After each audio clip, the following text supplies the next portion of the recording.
everything in your life that you would like to be. And breathe out slow, allowing that. Acknowledge that everything in your life is always a chance to start over. And the way that things show up for you is in divine alignment.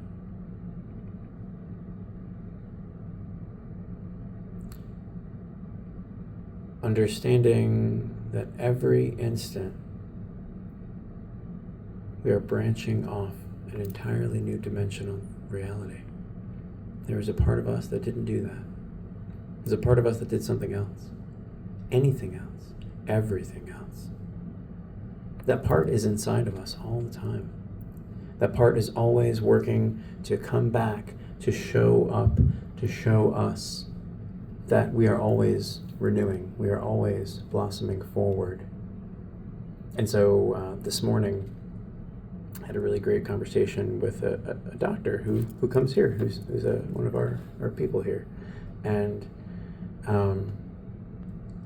we just had some really great conversation, about how we are always renewing ourselves and how our vibration that we hold is the one that continues in our life and creates illness, creates disruption, creates disorder, creates spaces in our mind where we feel chaotic.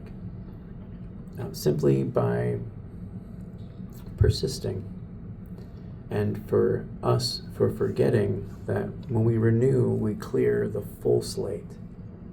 We don't just clear last week, last month. We can go all the way back down to when we were small children and when we were infants, and key into that energy there simply by removing the blockages that keep us from remembering those spaces. And so when we breathe, we go right back to that first thing we ever did, right? And we can also go to that last thing that we'll do. But to go into that first thing, everybody close your eyes for a second. Picture yourself, or I guess in that picture in your mind, think about the last time you were underwater and holding your breath, right? And that's essentially what we were doing, while we were not breathing, right, in utero. And so in that space, picture yourself coming up quick out of the water because you feel like you really need to take a breath. And as soon as that happens, picture that as you coming into life. That's what we do every time we breathe, but we forget. We don't keep that around. We don't persist in that information. We keep telling ourselves, well, this is the new story today. This is the new story. This is the new story. And we build upon that new story. So we talked about, disease and disorder and how those things hold in our body and how we allow those vibrations to sit in us. And they sit because they persist. And because we let them persist. We co-create with them. A little bit of us is a little piece of all of us, I guess, is a little masochistic and accepting of whatever pains we're holding, right? And so that's what that Ho'oponopono piece comes into in ourself. When we regulate and we get into our own renewal pattern, for our heart space. Because I believe that, the mission of this church, the mission of all the churches I've worked with is to come to that heart space of redemption, to clear and to renew yourself and to trust in yourself, to forgive yourself for all the things that you've held. We're giving it to a higher power, realizing that we are that higher power, and we are holding that space with that higher power while they're holding it for us. So take a deep breath into that for a second, that idea. We are holding space with that higher self, that highest self, that allness, that oneness. Breathe in deeper. Hold that reverence for a second. And notice the attachments to the things that have happened that need renewal. And breathe out slowly into those spaces, breathing that higher life into them. So they don't stagnate, so they can grow and blossom. We are always creating with our mind. That's a hard concept to get. We're always like, mind your tongue, what we're going to say, but we don't always think, mind your mind. We probably need to, And so some clever things that I learned a long time ago that have helped me keep that balance, it's like I always think, it was from the Silva method. I did a course, and the guy's name was Franz de Jong, and he was, I think, from Austria, and so he had this cool accent, and like, that's why I remember it so well, and I will always remember this. He said, cancel, like cancel in your brain. Because, our brain doesn't hear the no's or the don'ts or stop. It doesn't always process it correctly, right? And so instead, to get around that, cancel is calling that into like I can be without that. So when a negative thought, a stinking thinking would pop in, right? Because we beat ourselves up all the time, right? We're our own worst critic. So when that comes in, I'd always just pull in, cancel.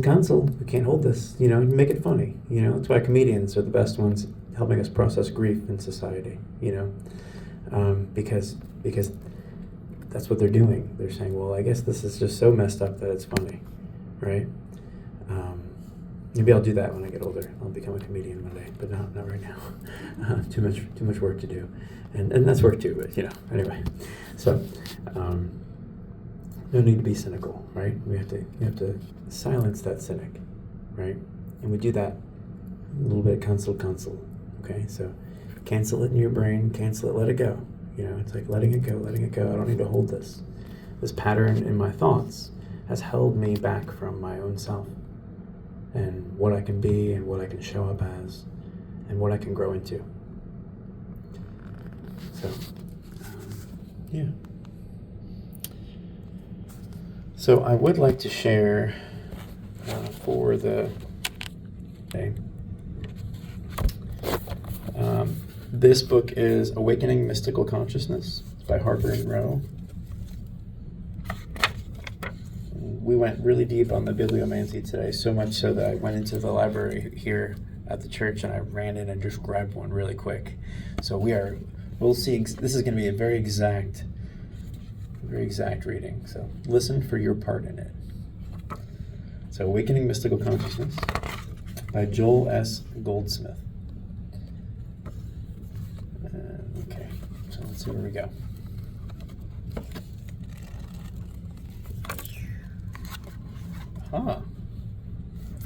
I see. Let's see. I'll start at the top of the page because that's always fun too. Many of you in metaphysics have been taught every person is a spiritual idea, the child of God, and that cats, dogs, and flowers are spiritual ideas. That is not true and never was. A spiritual idea is perfect and eternal in the heavens. A spiritual idea never changes, never lacks, never has a sense of separation from God, never grows old, and never dies. It can never be seen with the eyes, never. Just as you cannot see me because that me is a spiritual idea, so you cannot see a cat, a dog, a flower, or a tree. You can see only the form. The spiritual idea is the entity itself, which is the spiritual entity. And what you behold is your concept of that spiritual entity. You cannot see my hand. You do not even know what a hand is. Look at your hand and then understand that you are not seeing it. You are seeing your concept of it appearing as form. The hand itself is a permanent spiritual idea and never changes, never ages, or never dies. It is an instrument for your use, provided for you in the beginning, and it will be with you eternally. The purpose of the Infinite Way teaching is to lead you to that state of consciousness in which, when you see a discordant person, thing, or condition, you do not attempt to change it. Do not try to manipulate anything in the external. Realize you are not beholding anything but a concept that, in and of itself, has no power, presence, or reality. The reality of what you are witnessing is eternal in the heavens, perfect. As you look at a harmonious body, a youthful body, or a physically perfect body, remember that you are not seeing a spiritual idea. You are seeing your concept of a spiritual idea. When you understand that, you will begin to heal, and the healings will come quickly. Maintaining the spiritual heights of consciousness. Healing is an activity of individual consciousness. It does not take place because of any mysterious God.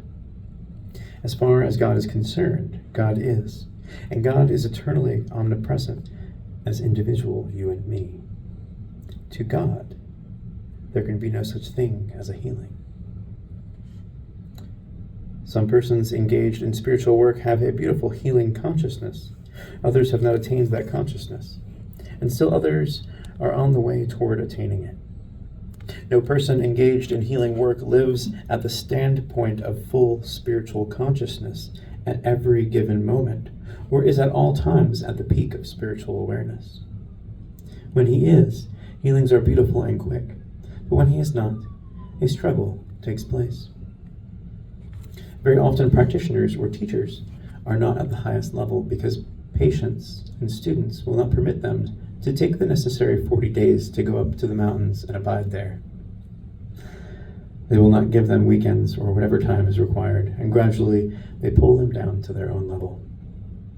Then comes the struggle, and spiritual healers have to get away for long periods of time.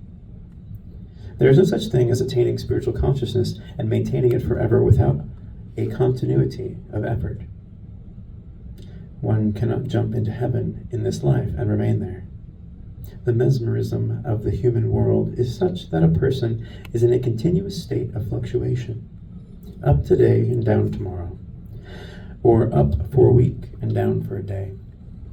Those practitioners who know how to withdraw from the world 6 hours a day to where they cannot even hear the telephone ring very often are able to maintain the highest state of consciousness. Practitioners or teachers who most nearly keep their thoughts filled with God's will and the only will and God's law as the only law keep their consciousness on such a high level that every contact with them results in upliftment in some degree. There is nothing mysterious about healing. It has nothing to do with God, because in the realm of God, perfection is. It is a question of your and my ability to maintain ourselves on the spiritual heights. One way is to find the particular inspirational literature that helps keep consciousness on that level. It makes no difference whether it is in the form of books, of inspirational prose, poetry, or scripture. It must be something that maintains us, not on an emotional level, but on a spiritual level of a high degree. A spiritual level of a high degree has nothing to do with emotion. It has nothing to do with your feeling that you're walking on a cloud. Spiritual consciousness is a state of consciousness that fears neither persons nor conditions. It looks out on this world and says, I love you whether you are good or bad, in pain or without pain. It understands that God is the center of power, life, love, and activity. It does not look to man whose breath is in his nostrils. It does not put its faith in princes, dollar bills, medicine bottles, climate, or weather. Its whole faith is in the kingdom of God established within.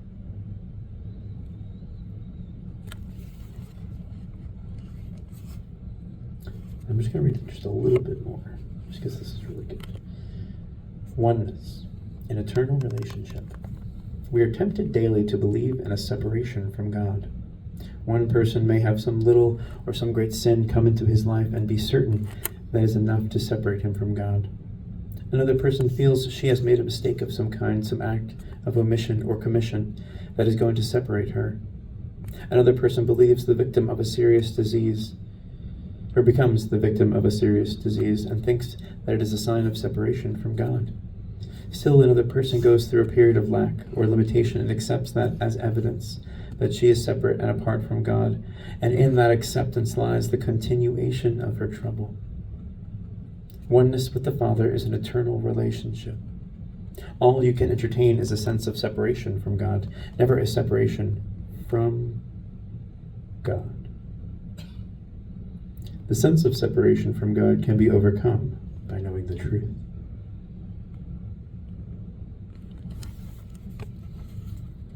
The truth is that we are God.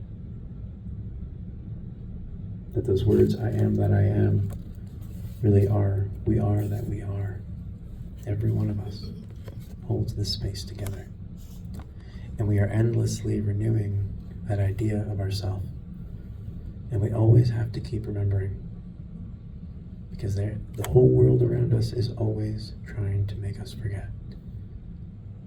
So embrace your new beginnings, embrace your highest self. Allow your highest now to be your vibration, to be your reality. Thank you, guys.